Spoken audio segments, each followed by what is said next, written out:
आइए दोस्तों, आज हम समझते हैं रिलेटिव स्ट्रेंथ इंडेक्स के बारे में। ये एक टेक्निकल एनालिसिस इंडिकेटर है। नॉर्मली स्टॉक मार्केट एनालिसिस दो रीजन में डिवाइडेड है, fundamental analysis and technical analysis.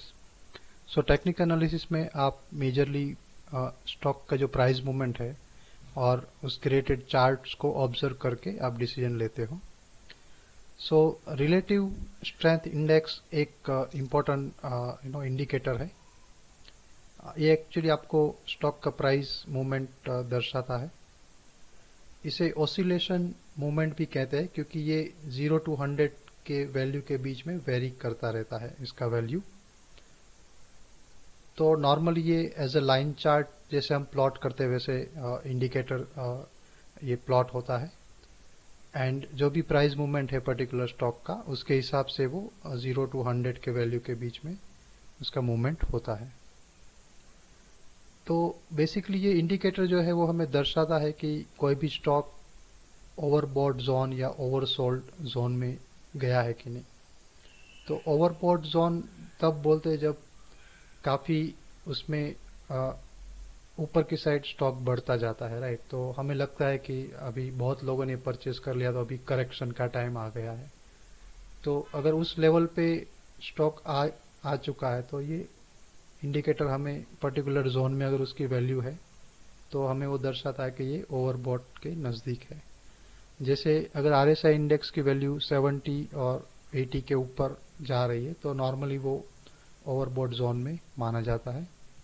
Same thing कई बार स्टॉक का प्राइस बहुत ही गिरता जाता है तो हमें लगता है कि ये अभी बहुत ही गिर गया तो अभी उसमें ट्रेंड रिवर्सल होना चाहिए। तभी आरएसआई इंडेक्स की वैल्यू जो है वो अराउंड 20 और 30 के आसपास रहती है। तो उस टाइम पे वो इंडिकेट करता है कि ये ओवरसोल्ड जोन में गया है तो शायद अभी वापस से ऊपर की ओर प्राइस मूव करेगा। बट जरूरी नहीं कि हर बार 70 या 80 के बाद सीधा ट्रेंड रिवर्सल हो जाएगा। लाइक अगर ऊपर है तो नीचे की ओर आएगा और अगर प्राइस नीचे है तो ऊपर की ओर आएगा। वो जरूरी नहीं है क्योंकि ये जो इंडिकेटर है वो तब काम नहीं करेगा जब आपका स्टॉक बहुत ही अप ट्रेंड में है या फिर डाउन ट्रेंड में है। तो उस टाइम पे ये आपको फॉल्स सिग्नल देता है। बट अगर आपका स्टॉक पर्टिकुलर प्राइस रेंज में मूवमेंट करता है तो उस टाइम पे आप ओवरबॉट और ओवरसोल्ड जोन को रीड करके आप डिसीजन ले सकते हैं। डिटेल में समझने के लिए मैंने ये चार्ट का एक पिक्चर रखा है यहाँ पे।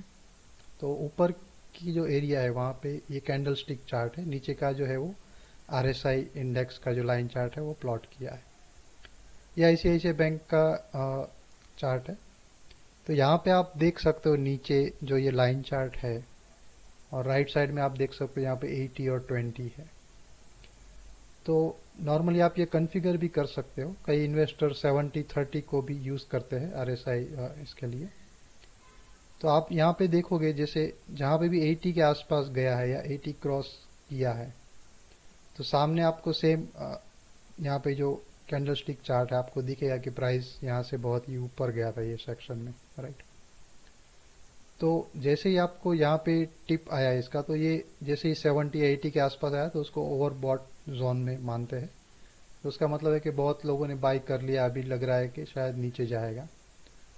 तो यहाँ पे आप अगर ऑब्जर्व करोगे तो ये जो उसके बाद वाले कुछ जो कैंडल स्टिक चार्ट है वो हमें इंडिकेट करते हैं कि अगर यहाँ पे जैसे रेड कैंडल है तो प्राइस नीचे की ओर गया है। तो ये इंडिकेट करते हैं कि अभी थोड़ा नीचे जाएगा यहाँ पे।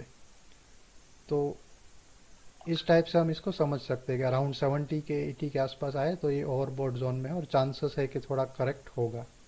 सेम थिंग आप नीचे के साइड यहाँ पे देखिए कि अगर वो 30 या 20 के पास आता है तो थोड़ा जब भी आपको ऐसा कैंडल का इंडिकेशन मिले तो आप उसका प्राइस मूवमेंट थोड़ा ऊपर की ओर जाएगा वैसा डिसीजन ले सकते हैं। जबकि यहाँ पे एग्जैक्टली पूरा 30 या 20 के आसपास नहीं आया इसीलिए थोड़ा इनडिसीजन है। बट अगर और भी अगर ये गिरता था तो करेक्शन के चांस इसमें बनते थे। आइए समझते हैं लाइव डेमो द्वारा आरएसआई इंडिकेटर कैसे काम करता है। ये जीरोडा का वेब इंटरफेस है। मैंने आईसीआईसीआई बैंक का चार्ट प्लॉट किया है, कैंडलस्टिक चार्ट। यहाँ पे आप ग्रीन और रेड कैंडल्स देख सकते हो। जब भी प्राइस ऊपर गया होगा ये ग्रीन कैंडल होगा, जब भी प्राइस नीचे की ओर आया होगा ये रेड कैंडल हुआ होगा। और ये 1 डे फ्रीक्वेंसी है, मतलब पूरे दिन का जो प्राइस मूवमेंट है उसके हिसाब से एक दिन का एक कैंडल बना है। तो अगर मुझे RSI चार्ट प्लॉट करना है तो मैं यहाँ सिंपली स्टडीज में जाके यहाँ पे RSI सिलेक्ट कर सकता हूँ। तो आप देखोगे नीचे तो वो चार्ट प्लॉट हो गया है। और जैसा कि RSI प्लॉट होता है with that relative price movement of the stock, तो आपको यहाँ पे आइडिया आ जाएगा देख के, जहाँ जहाँ RSI ऊपर की ओर गया है आपका प्राइस भी सेम मूव हुआ है। तो मेन जो इंडिकेटर्स है RSI में, ओवरबॉट एंड ओवरसोल्ड, जैसे हमने आगे की स्लाइड में देखा कि अगर 80 के आसपास आता है, 70 के आसपास आता है, तो इसे हम ओवरबॉट जोन में मानते हैं। मतलब बहुत लोगों ने खरीद लिया है, अब इस प्राइस बहुत ही ऊपर है, शायद करेक्शन के चांसेस है। सेम थिंग अगर 20 या 30 के आसपास आता है तो इसे ओवरसोल्ड माना जाता है, मतलब है काफ़ी बिकवाली हो चुकी, अभी ऊपर की ओर करेक्शन, ऊपर की ओर प्राइस मूवमेंट के चांसेस है।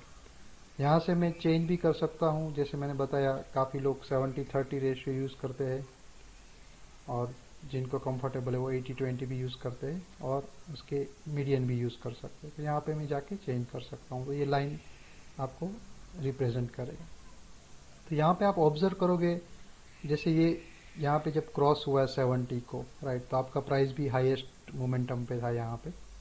जैसे ये नीचे की साइड क्रॉस हुआ विथ हायर लोज यहाँ पे, जैसे उसके लोअर प्राइस बढ़ते जाते हैं, राइट, और नीचे नीचे गिर रहा है, तो ये इंडिकेटर है कि आपका स्टॉक करेक्ट हो रहा है, मतलब प्राइस करेक्शन हो रहा है।